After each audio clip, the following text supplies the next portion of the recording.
Hi everybody, Happy New Year. Okay, so I've come on here to talk to you about my drawings. I do a lot of drawing now, and I've developed it. It's just with ink pen, and I do a little bit of pencil work lightly underneath, but then I go over it with ink, and once I've got the perspective right of where I want to go, and then I develop it from that. Sometimes I might just develop it just from a splatter or whatever. So this is what I'm working on at the moment, is this picture here, and as you can see, it's a very slow development, very, very intricate and all that.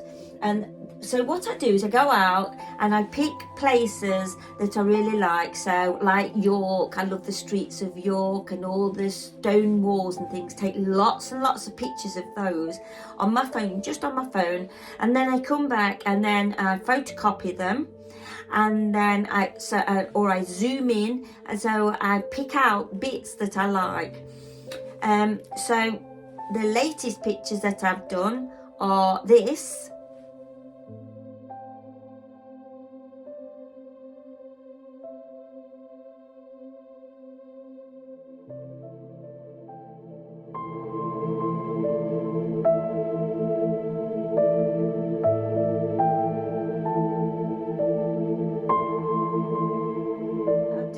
Louise Fletcher's course. Just before her course I was doing these black and whites. I'd already gone into black and white a lot of these elf people. They weren't meant to be elf people, but they turned out as like elf people. But I soon realised, that I in a sketchbook that I needed to work a lot on line work and different mark making and things like that, which it could be done with it's fine liner pens that I use. So I was trying different layers and patternings so that you could pick those up and they would come out really comfortable, if you like. Different ways of doing them. And then I started to do some drawings. So when you look at closely at this was like a picture from Bakewell. So I developed a really big picture from, this is the one that I really developed the big picture from. It was just a small picture in my sketchbook of where the building was a building and it had a clock on the building, but I didn't want to put that clock on the building. I wanted to move it all around. I wanted to change the pictures that I was looking at, and that's what I like to do. So I put the clock in midair there, and then this marking that you can see here was the flooring that was inside this church that we'd gone inside. And so I decided to put that flooring on the outside.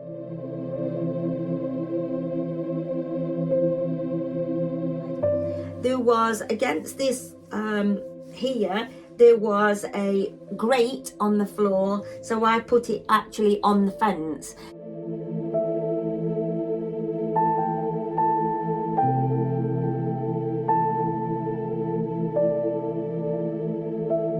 So I changed everything around, and there wasn't a tree there. I moved the tree and put a tree there. And there was some gravestones in the background, and also there were these like concrete ones as well, and so I put those in the front, even though that they were in the back.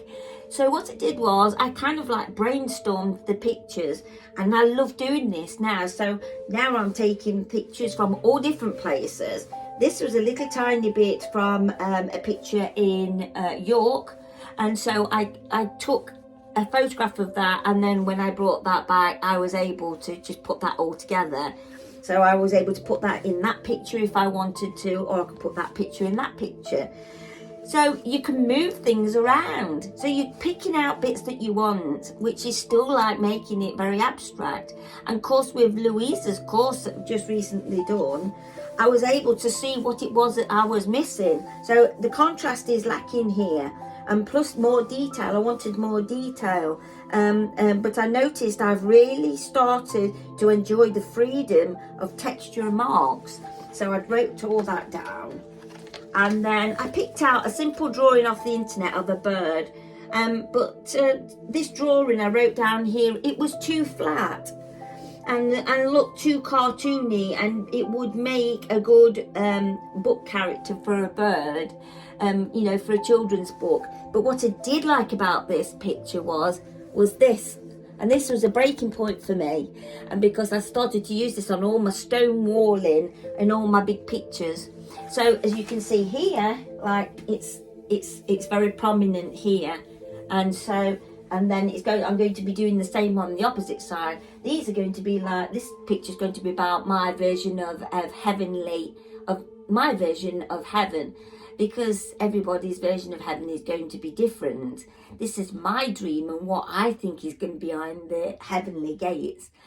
But it might change, and I might take a picture of something, like I said, like a church in York, or a local church, or a farm, and Bob's your uncle. I should be putting it in. So it just all depends on how I feel.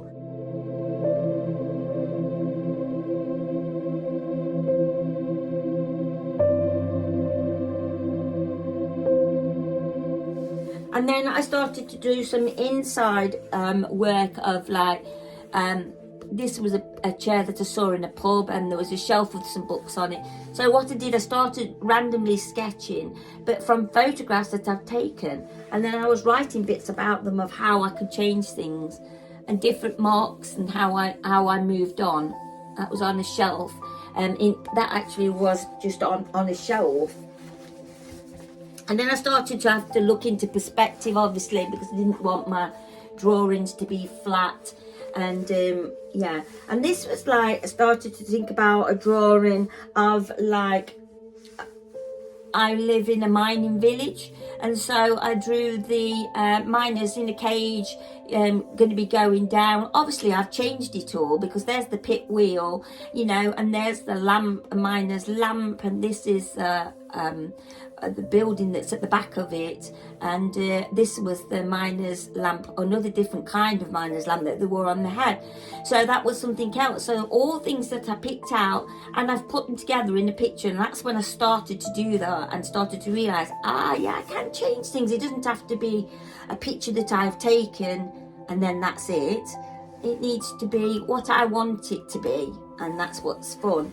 And this was like, I wrote down all different things again, like my likes and dislikes about it. So my likes were line work and detail. I liked that. I love contrast. I like the light against dark. Yeah, the light against the dark, and a bit like that Rembrandt feel, you know, and dark against light. The paper, I realised I like mixed media paper. Luckily that this was mixed media paper in this book that I used from Louisa's course, and so therefore I realised I quite like that. And then I started to look into pens, different kinds of pens, because at first I was using a fountain pen, excuse me, but then I went on to fine liner pens, and I enjoyed that because they weren't smearing, and if I did want to do any colour over the top, if I wanted to do a wash of any sort over the top, then they wouldn't be, it wouldn't smudge or bleed or anything like that. So, and then just recently I've upped my pens again, but it's all trial and error. And then the dislikes were, obviously I didn't like the perspective of it, water, and I don't like watercolour paper. I didn't like watercolour paper. I don't like the grain on it or anything. That was just a different kind of experiment that we did. And then I went a little bit more abstracty, but then I've come back again from that. Started inventing like little houses and using my mind, and then I started to bring just one tiny bit of colour into the black and white using yellow, but now I've decided I don't like the yellow and now I like to use the power of red. So, and then where was it? But the best thing ever that I learnt was to do lots of little thumbnails, literally draw them out. And when I'm doing the type, and here's the thumbnail, look there, can you see that, of this? Can you see how that's expanded into that? I've changed it slightly, but it's still there. You know, the two pillars are each side. You know, I'm thinking about putting a raven on here, and things like that. But this is where you get your ideas. But when it gets too tight, and I've been doing that too tight, I loosen up with something right at the side of it. So I love neuro art. You might love abstract painting. So you might want to just splash a load of paint about, like, excuse me, I'm just trying to find it for you. You might want to just splash a load of paint about like this and just, you know, and have fun. Or you might want to be do a bit of Jackson Pollock and splatter it everywhere and enjoy it. I still enjoy doing that, and I have a bench over here to do that. But I also have, this is my new drawing board now. I like to also then have all my photocopied of the parts that I liked of paintings, of the paintings that I've done around me, and that also gives me that lovely feel of being able to move forward. So yeah, so I hope this method will help you. It's really interesting. Have a go at brainstorming. Take your photos, move your work around, you know, put that tree in or put a bicycle in. On my big picture I did put in a bicycle. So all right, I'll let you go. I hope this has been a help to you, and I'll talk to you all again soon. Bye.